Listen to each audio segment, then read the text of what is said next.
El día de hoy vamos a resolver un problema sobre física vectorial. Vamos a resolver el problema 7 del capítulo 3 de la física de Jan Colli, que me dice lo siguiente. Un avión vuela a 835 kilómetros por hora en dirección a 41.5 grados al oeste del norte, como se ve en la siguiente figura, y me piden que en primer lugar encuentre las componentes del vector velocidad en las direcciones norte y oeste, y también me preguntan qué tan lejos viaja el avión al norte y qué tan lejos viaja al oeste después de un tiempo de 2.50 horas. Pongámonos en contexto. El primer requisito o el primer ítem lo que me pide que calcule son las componentes horizontales y verticales del vector, o sea, las componentes rectangulares. Básicamente, el literal A de este problema lo que me está preguntando o lo que me pide que calcule es la componente en X y la componente en Y de este vector que ustedes pueden ver en color verde. Ahora, nosotros tenemos básicamente lo que vendría a ser el ángulo que se conoce como el rumbo del vector.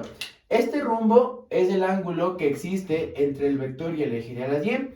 Entonces, este rumbo generalmente se ocupa para ubicar las coordenadas geográficas, porque como pueden ver aquí, tengo un plano geográfico.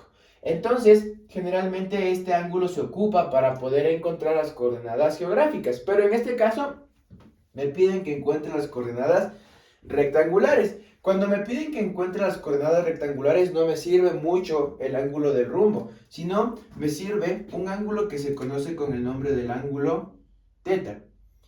Y ahora lo que yo tengo que hacer es, aplicando un poco de análisis trigonométrico, a lograr encontrar el valor de este ángulo teta. Entonces, si se fijan, todo el segundo cuadrante tiene una amplitud de 90 grados.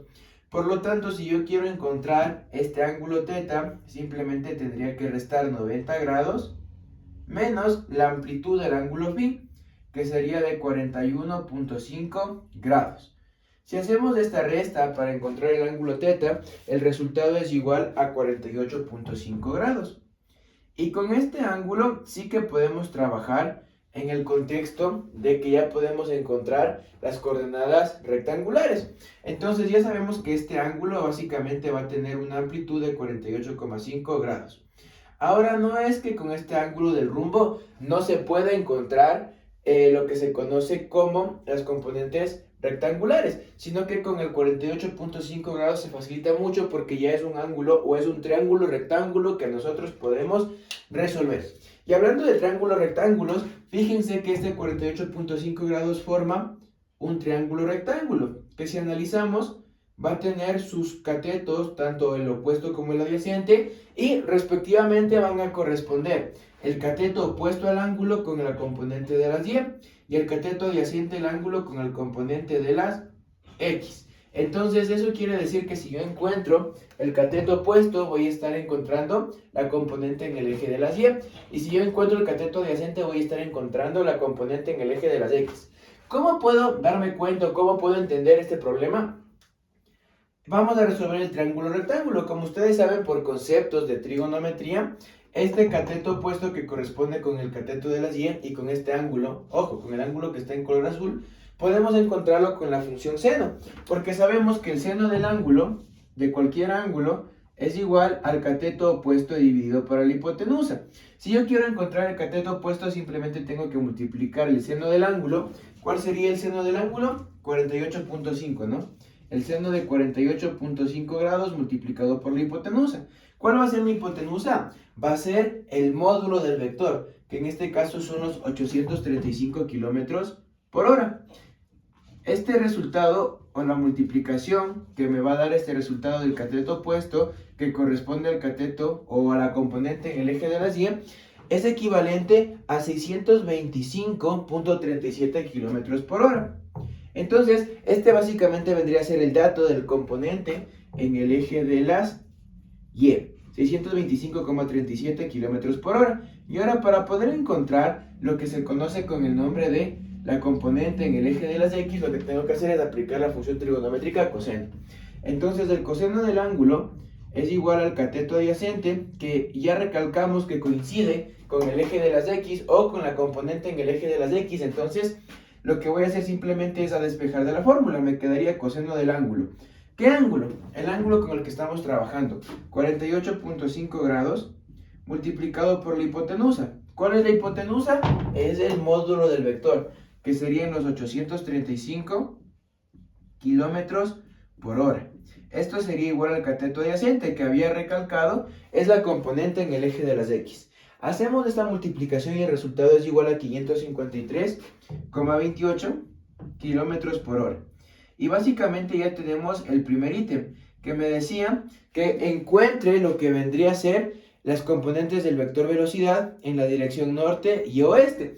En la dirección norte se corresponde a lo que vendría a ser el eje de las Y, y en la dirección oeste vendría a ser lo que corresponde en el eje de las X. Entonces ya hemos encontrado este par ordenado. Ahora, el literal B me dice qué tan lejos ha viajado el avión al norte y cuánto al oeste, después de un tiempo de 2.50 horas. Entonces, para este literal B, me están dando como dato un tiempo de 2.5 horas. Lo que me piden básicamente es que a esta velocidad y a este tiempo, ¿cuánto kilometraje o cuánto distancia ha recorrido en este caso el avión que estamos analizando? Tanto en el contexto del eje de las X como en el contexto del eje de las Y. Entonces, en primer lugar, vamos a ver cuánto recorrió en el eje de las X. Para poder hacer ese cálculo, nosotros debemos saber que la velocidad se define como la división entre la distancia sobre el tiempo, ¿no es cierto? Entonces, si es que yo quiero conocer cuánto kilometraje o cuánta distancia recorrió el avión, voy a despejar de esta ecuación. Y me quedaría que la velocidad multiplicado por el tiempo es igual a la distancia recorrida. Entonces, tengo un tiempo de 2.5 horas. En el caso del eje de las X me quedaría de la siguiente manera. Tengo una velocidad de 553,28 kilómetros por hora.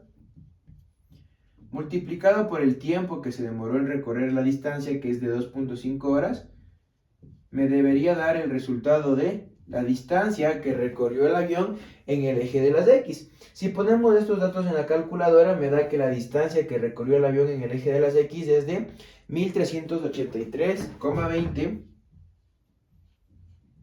kilómetros. Por el análisis dimensional, nosotros sabemos que básicamente horas con horas se me va, y las dimensiones de la distancia vendrían a ser, como mencioné anteriormente, los kilómetros. Y eso sería el resultado con respecto a la distancia en el eje de las X. Ahora, para el eje de las Y tenemos que repetir el mismo procedimiento. Vamos a multiplicar la velocidad en Y, que sería de 625,37 kilómetros por hora, multiplicado por el tiempo, que es de 2.5 horas. Y esa multiplicación sería igual a la distancia en el eje de las Y. Horas con horas se simplifica y las dimensiones de la distancia serían kilómetros. Haciendo esa multiplicación, el resultado es igual a 1563,43 kilómetros.